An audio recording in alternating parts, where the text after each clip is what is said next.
یہ وقت کا سب سے بڑا تقاضا ہے کہ ہم لوگوں کے پاؤں پڑ کے ان کو اللہ کا راستہ بتاتے. لاہور میں ایک لڑکی، بدنام زمانہ ہے، وہ میں نے ایسے اسے سلام دعا کر کر کر کر ماشاءاللہ 5 وقت نمازی بن گئی. تو وہ ایک جگہ شوٹنگ ہو رہی تھی، تو میں نے اسے فون کیا. میں نے کہا میں لاہور میں ہوں، مل سکتی ہو آ کے؟ اس نے کہا میں تو شوٹنگ کر رہی ہوں، 10 بجے فارغ ہوں. میں نے کہا اچھا بیٹی، جب فارغ ہو جاؤ نا پھر آ جانا، میں تیرا انتظار کروں، چاہے لیٹ بھی ہو تو آ جانا. یہ ہے کوئی 8 بجے کے بعد. 9 بجے پوری شوٹنگ ٹیم، باقی اداکار، ڈائریکٹر، کیمرہ مین سارے وہاں پہنچ گئے. میں بڑا حیران ہوں. میں نے کہا ہے تم تو کہہ رہی تھی میں 10 بجے فارغ ہو گئی. وہ کہنے کی میں نے اپنے ڈائریکٹر سے کہا کہ مولانا طارق جمیل صاحب نے مجھے فون پہ کہا ہے کہ جب فارغ ہو تو آ کے مجھے مل جانا. وہ ڈائریکٹر بھی سامنے بیٹھا تھا. تو یہ کہنے لگے کہ مولانا طارق جمیل صاحب تیرے جیسی لڑکی کو فون کریں گے، یہ کیسے ہے؟ انہوں نے کہا آپ یہ کہتے ہو تو مجھے بیٹی کہتے ہیں. تو اس نے کہا شوٹنگ آف کرو، اور پورا سارا شوٹنگ کا جتنا بھی عملہ ہے چلو چل کے مولانا کی ملاقات کرو. میں اس آدمی کو دیکھنا چاہتا ہوں جو ایک طوائف کو بیٹی کہتا ہے. وہ سارے مجھے ملنے آ گئے، سارے. صرف ممبر پہ بیٹھ کے تقریر کرنے کا تمہیں شوق ہوتا ہے کہ ہم بھی علامہ کہلائیں، ہمارے بھی کوئی جوتے اٹھائے، کوئی بیگ اٹھائے، کوئی آگے چلے، کوئی پیچھے چلے، کوئی چائے پیش کرے، کوئی روٹی پیش کرے. شاہ اسماعیل شہید نے بازار حسن میں گشت کیا تھا، موتی طوائف کے پاس گئے تھے. اللہ مجھے بڑے بول سے بچائے، اللہ مجھے بڑے بول سے بچائے، اللہ مجھے بڑے بول سے بچائے. 1831 میں ان کی شہادت ہوئی ہے. 1831. تو 1831 سے پہلے کا زمانہ، یعنی 1810-20 کا زمانہ لگا لو، جب وہ دلی میں ہوتے تھے. اس کے بعد بازار حسن میں اللہ نے مجھے توفیق دی جانے کی، اور میں ان طوائفوں کے گھروں میں گیا، ان سے ملا، ان کے پاس بیٹھا. ان کی ہمدردی، دلداری کہ اللہ نے مجھے توفیق دی، ان پر خرچ کرنے کی توفیق دی، انہیں گناہ سے بچانے کے لیے. تو اب 8-9 سال ہونے کو ہیں. تو لمبے کے بازار حسن میں ہر ہفتے تعلیم ہوتی ہے، اور اس میں طوائفیں آ کے تعلیم میں بیٹھ. کسی کو کلمہ نہیں آتا تھا، ان کے کلمے یاد کروائے. وضو نہیں پتہ تھا، وضو کروائے. نماز کا نہیں پتہ تھا، نماز سکھائی. اور کتنی لڑکیوں کی شادیاں ہو گئیں. کتنیوں نے کہا ہمارا خرچہ لگا دو تو ہم یہ پیشہ چھوڑ دیں گے. میں نے ان کا خرچہ لگا دیا، وہ گھر بیٹھ کے کھا رہی ہیں اور برائی نہیں کر رہی ہیں. تو مجھے اس میں کوئی آر نہیں محسوس ہوئی کہ میں اسے بھی اپنی آخرت کا سامان سمجھتا ہوں.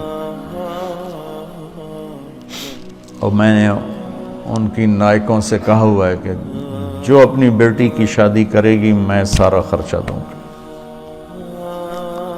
اور جتنا مظلوم یہ طبقہ میں نے جا کے دیکھا ہے،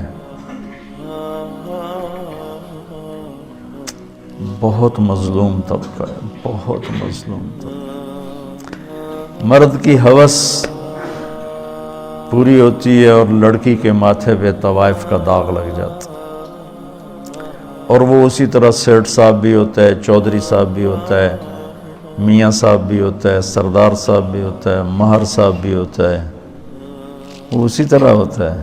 اس کا کالر سفید رہتا ہے، لڑکی کے ماتھے پہ طوائف کا داغ لگ جاتا ہے. پھر 7 سمندر کا پانی بھی اسے دھو نہیں سکتا. اور یہ داغ لگانے والے سارے عیاش لوگ جن کی عیاشی پر تو پردہ پڑ گیا اور اس کے ماتھے پہ کالا داغ لگ گیا. ایک ماں بڑی طوائف ہے، اس کی بیٹیاں جوان ہیں، تو میں نے کہا تو ان کا کوئی رشتہ تلاش کر، میں سارا خرچہ تمہیں دوں گا، شادی کرائیں. اور کہنے لگی مولانا صاحب طوائف کے کوٹھے پہ کون رشتہ مانگنے آتا ہے؟ مجھے لگا جیسے کسی نے میرا دل چیر کے رکھ دیا. طوائف کے کوٹھے پہ رشتہ مانگنے کون آتا؟ یہاں تو عزت سے کھیلنے آتے ہیں، رشتہ لینے کوئی نہیں آتا. تو مجھے اللہ کے فضل سے میں اسے اپنی آخرت کا سامان سمجھتا ہوں کہ کم از کم ایک پورا محلہ طوائفوں کا، اس میں نمازیں شروع ہو گئی ہیں. کئیوں کو میں نے عمرے کروائے، ان کو عمرے پہ بھیجا. آج ابھی آنے سے پہلے ان کا جو ایک مردوں میں ایک بڑا چودھری ہوتا ہے، ایک عورتوں میں ہوتی ہے، ان کا اپنا ایک پورا نظام ہے. میں نے اسے فون کر کے کہا تم تیاری کرو، میں تمہیں عمرے پہ بھیجتا ہوں. اس نے مجھے اتنی دعائیں دی، اتنی دعائیں دی. تو میں چاہتا ہوں تبلیغ تمہارے اندر اس طرح اترے.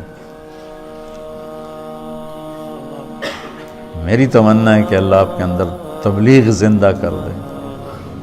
پھر چاہے ممبر پہ بیٹھو، کرسی پہ بیٹھو، درسگاہ میں بیٹھو، دکان پہ بیٹھو، گھوڑے پہ بیٹھو، گاڑی پہ بیٹھو، ہوا میں اڑو، تبلیغ تمہارے اندر ہو.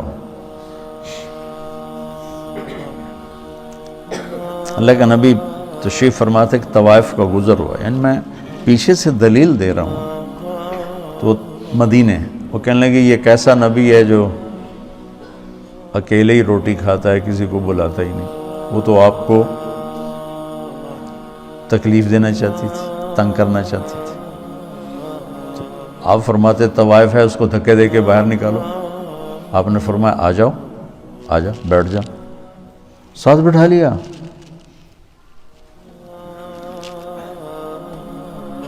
کہ کھاؤ. اس کا مقصد کھانا نہیں تھا، اس کا مقصد آپ کو غصہ دلانا تھا، آپ کو تنگ کرنا تھا کہ یہ کچھ کہیں گے پھر میں کہوں گی ویکھ لیا توڑا نبی اے گلاں کردا ہے. کہنے لگی یہ نہیں کھاؤں گی، جو تیرے منہ میں لقمہ ہے، چبا رہے وہ نکال کے مجھے کھلاؤ. تو آپ نے منہ سے اس کو اسی وقت نکال دیا. ہمارے پنجابی کی مثال ہے، کبا سمجھتے نا، کبڑا، کبے نو کہیں لت ماری وہ سدھا ہو گیا. اس نے کہا بھائی تیری مہربانی. تو وہ کبے والی لت بن گئی. وہ تو آپ کو تنگ کر رہی تھی، اور اسے کیا خبر کہ نبی کے منہ کا لعاب جب اس کے منہ میں جائے گا تو کیا ہوگا. آپ نے اپنے ہاتھوں سے نوالا نکال کے اس کے منہ میں ڈالا، ساتھ ہی اس کا سینہ روشن ہو گیا. وہ کلمہ پڑھ گئی اور مدینے کی شریف ترین خواتین صحابیہ بن گئی. تو اب ہمارے ایک بزرگ تھے ڈاکٹر اسلم صاحب رحمۃ اللہ علیہ، رائمنڈ میں زندگی گزاری. جب میں رائمنڈ پڑھتا تھا اسی میں فوت ہوا. فوج میں تھے تو نظام الدین گئے تو مولانا الیاس صاحب رحمۃ اللہ علیہ سے کہنے لگے میرے پاس آدھا گھنٹہ ہے، اب مجھے تبلیغ سمجھا دیں. تو مولانا الیاس صاحب رحمۃ اللہ نے فرمایا کیا کرتے ہو؟ کہا جی میں ڈاکٹر. تو ایک سامنے بڈھا سا نا میں باتی بیٹھا تھا، کہا اس کو آدھے گھنٹے میں ڈاکٹری سمجھاؤں.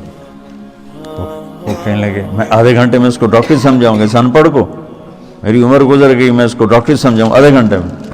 تو کہنے لگے تو مجھے تم نے کوئی گھسیارا سمجھا کہ میں تمہیں آدھے گھنٹے میں تبلیغ سمجھاؤں؟ میرے بہت ٹائم لے کر آؤ، میں تمہیں سمجھاؤں گا.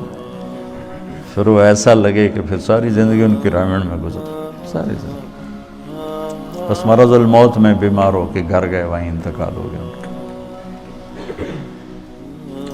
تو جو کچھ میں نے دیکھا ہے یا 50 سال ہونے کے مجھے تبلیغ میں، وہ میں تمہیں ممبر کے 1 گھنٹے میں کیسے سمجھاؤں؟